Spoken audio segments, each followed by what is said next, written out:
Olá, eu sou Lívia, minha irmã. Me enviou um e-mail dizendo: não venha ao meu casamento, apenas assista ao vivo. Sem ligação, sem explicação, apenas um link, como se eu fosse uma prima distante, e não quem está bancando tudo. Mas isso não foi o pior. O que doeu mais foi perceber que passei anos sendo útil, não amada, valorizada pelo meu dinheiro, mas apagada do momento. Como chegamos aqui?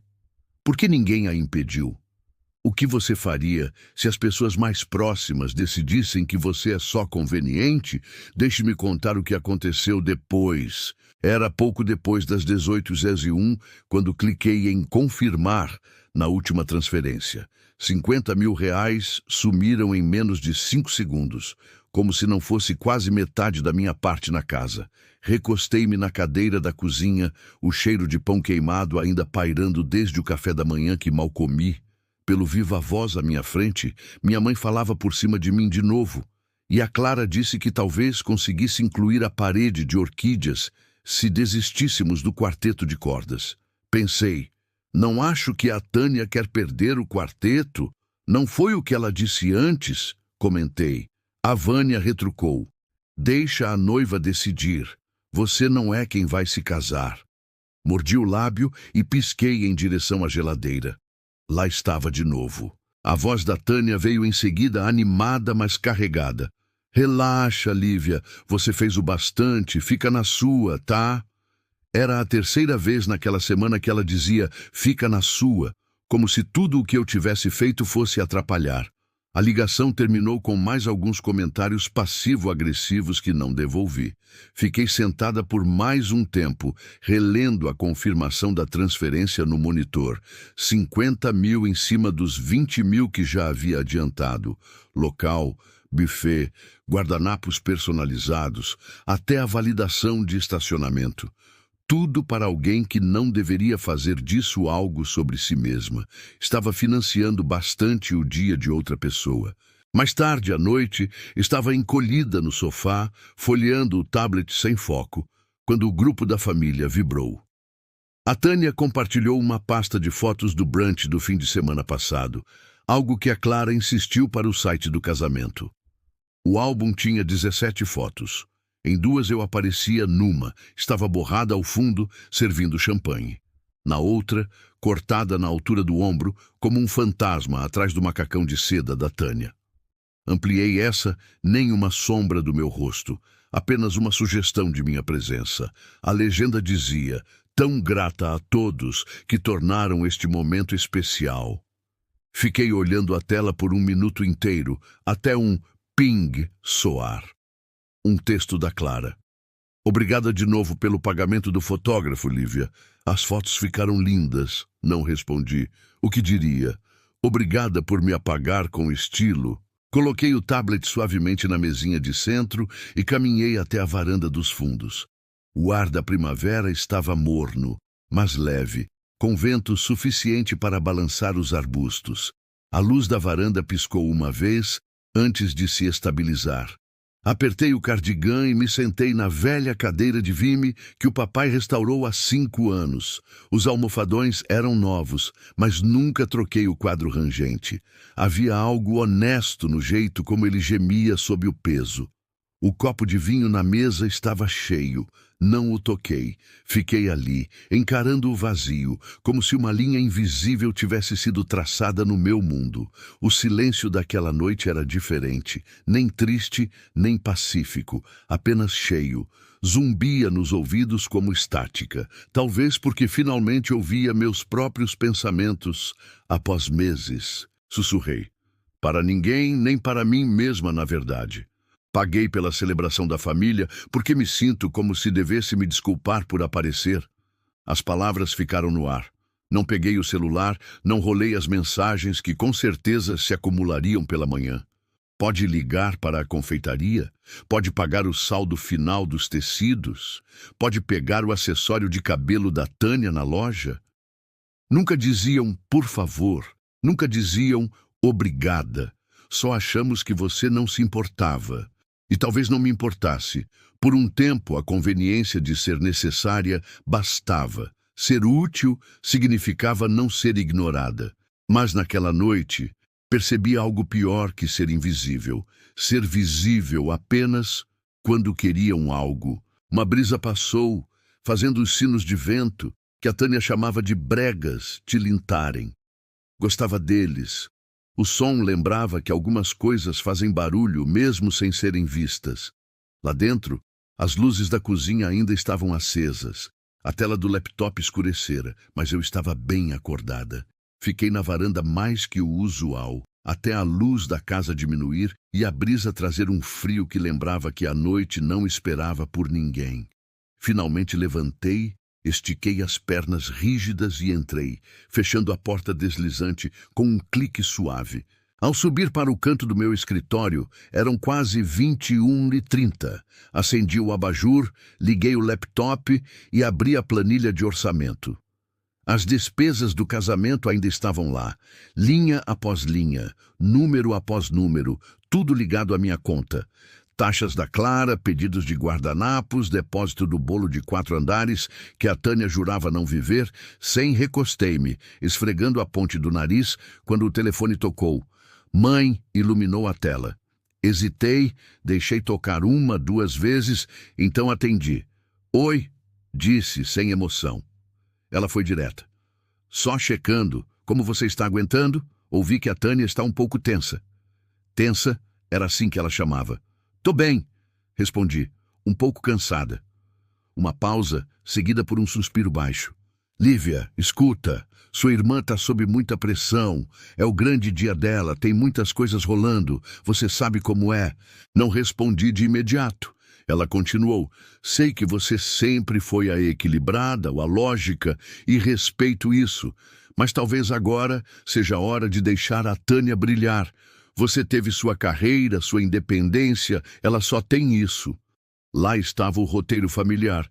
Então quer que eu me afaste para ela não se sentir ofuscada? Perguntei, voz neutra. Quero dizer, não transforme isso em algo sobre você. Por favor, não estrague isso para ela. Antes que pudesse responder, ela desligou.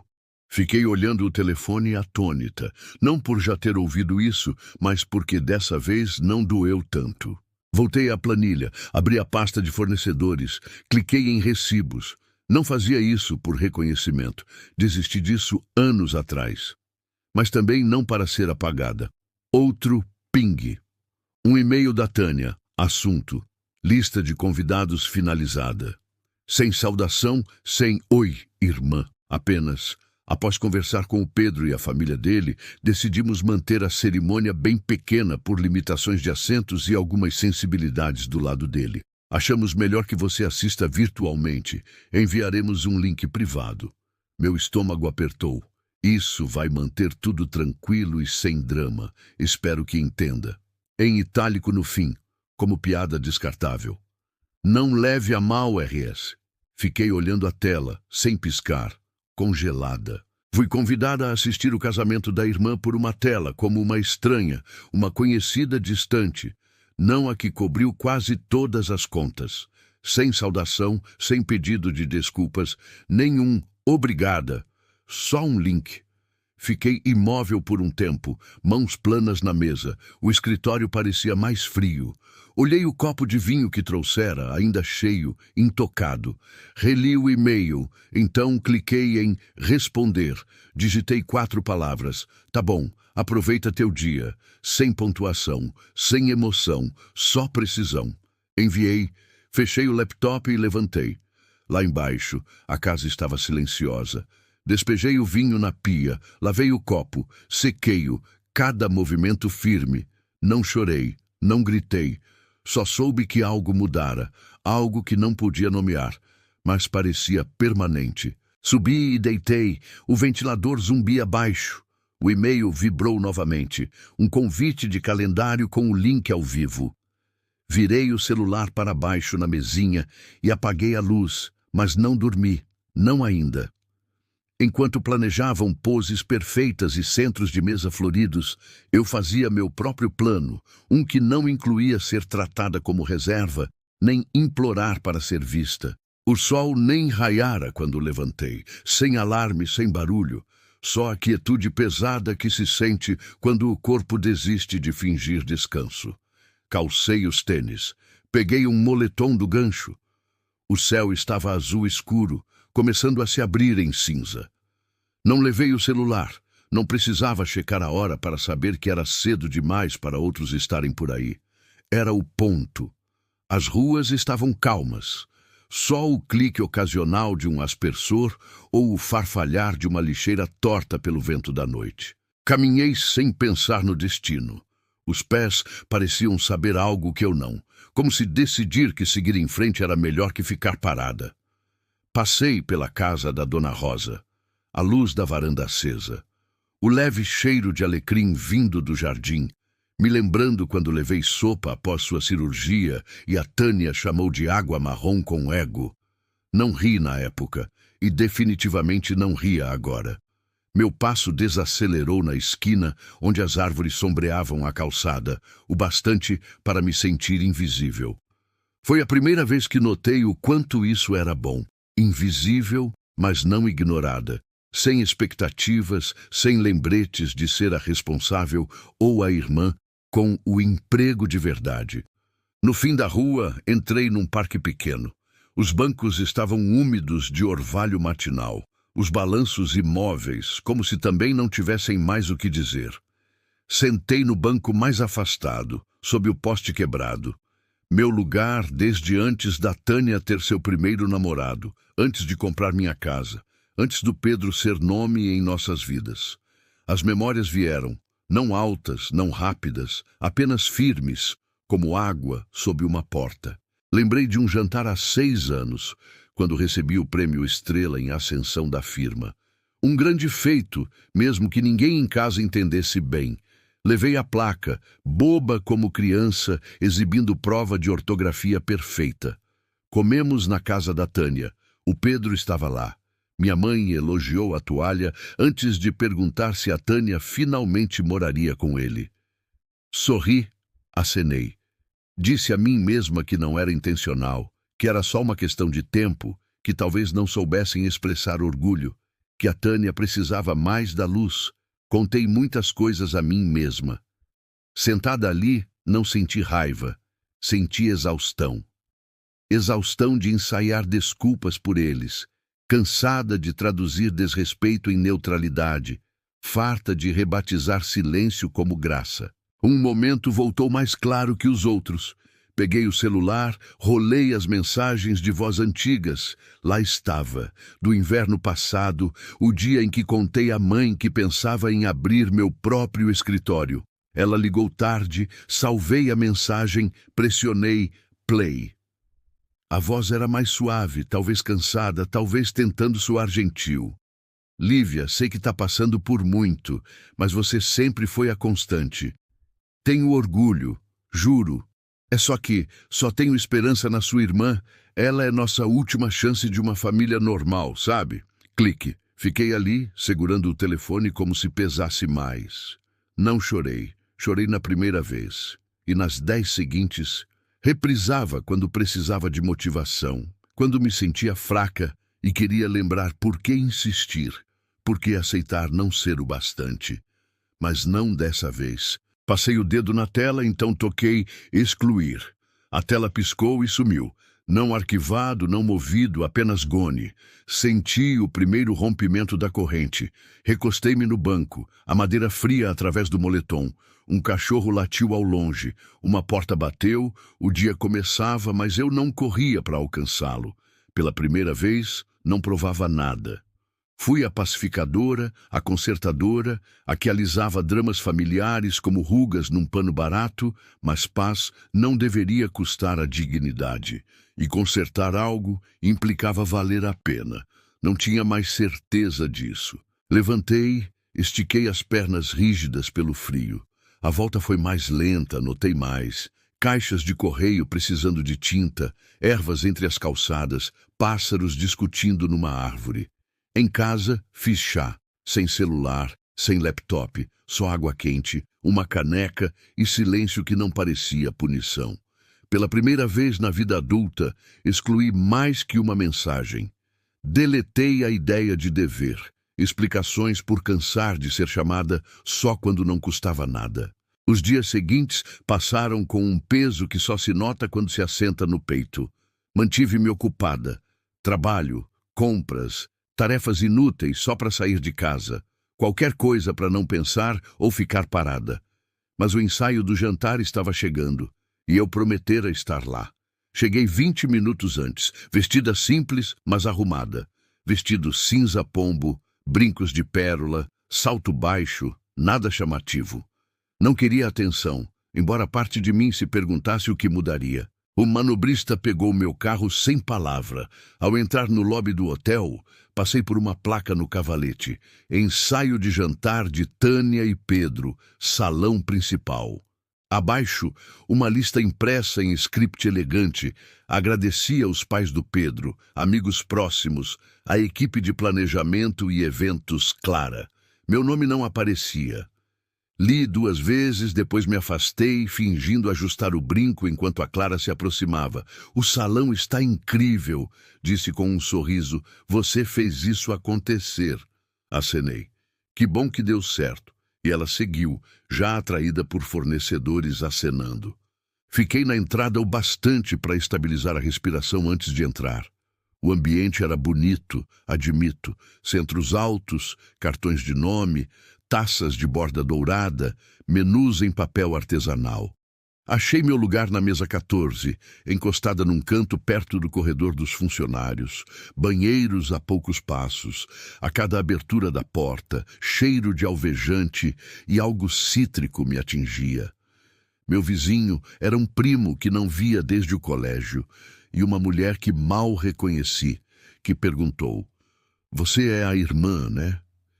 Como se eu pudesse ser a florista. Do outro lado, a Tânia brilhava sob luzes suaves, de braço dado com o Pedro, enquanto câmeras disparavam. Ergueu o copo num brinde ensaiado, perfeitamente enquadrada entre 2 colunas de marfim. Não estava no enquadramento, sentada fora do alcance, de frente para uma porta de serviço e pilha de cadeiras altas. Me colocaram onde achavam que pertencia, fora de vista, fora do caminho. Não terminei o prato, dei algumas garfadas na salada, bebi água e dobrei o guardanapo. Levantei devagar, sem querer olhos, toquei o ombro do primo e sussurrei: "Dia longo, vou sair cedo." Ele acenou, já no celular. Ninguém me parou, ninguém notou. O manobrista trouxe o carro em 3 minutos. A volta foi silenciosa, sem rádio. Parei fora de casa e fiquei no carro por um tempo, motor desligado, dedos ainda no volante. Peguei o celular, abri uma mensagem para Tânia. Notei que não fui creditada e meu lugar foi perto do banheiro. Olhei, deletei, digitei: "Estamos bem?" Apaguei de novo. A tela ficou preta. Meu reflexo parecia cansado, farto de frases educadas para quem me cortava sem notar. Tranquei o celular, larguei de lado e recostei.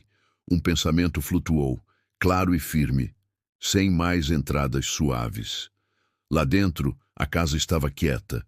Tirei os sapatos na porta, acendi uma lâmpada na sala, larguei a bolsa no sofá. Os saltos deixaram marcas leves no tapete. Esse detalhe ficou comigo.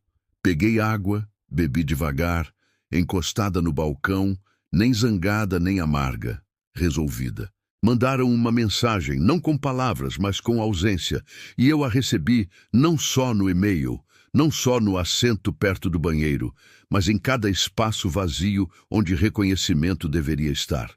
Soube algo que não admitira. Não precisa gritar para traçar uma linha, basta parar de se explicar para quem nunca ouve. Na sexta, fiz o de sempre. Me recompus. Reuniões, compras, papo leve com a vizinha sobre o tempo. Ajudou a manter a ilusão de que tudo estava bem, mas algo mudara, não quebrara, apenas se ajustara, como porta que não fecha mais quando o quadro empena. À tarde, encontrei a Marina para chá gelado num café perto da lagoa. Somos amigas desde a faculdade, uma amizade firme que não exige performance. Ela testou de manhã, perguntando se eu tinha tempo para respirar fora do barulho do trabalho e família. Não precisei perguntar o que ela queria dizer.